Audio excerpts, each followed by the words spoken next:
Elkana was 'n man uit Ramathaim en Hanna sy vrou was sy koningin. Vir jare probeer om kinders te kry en tog het die Here haar kinderloos laat bly. Op 'n keer het sy na Silo gegaan om in die tempel te bid, voor die Here kom staan. Sy was bitter hartseer, onbetaarlik gehuil. In haar gelofte het sy so aan die Here bely. Almagtige Vader, vergeet nie van my. As U my 'n seun gee, so het sy bely. Sal ek om sy lewe lank aan U wy, as 'n teken daarvan nooit sy hare afsny. En na hy gespeen is, in die tempel kom bly.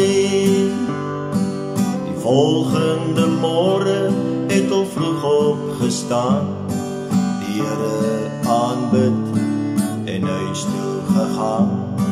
Elkana en Hanna het weer probeer, en toe raak sy swanger die volgende keer. Die Here het aan haar gelofte gedink, by die wissel van die jaar was sy swanger so waar. Sy het 'n seun in die wêreld gebring, sy was so bly, haar hart het gesing. Ek het hier die kind van die Here gesmeek, my gelofte aan God sal ek nooit verbreek.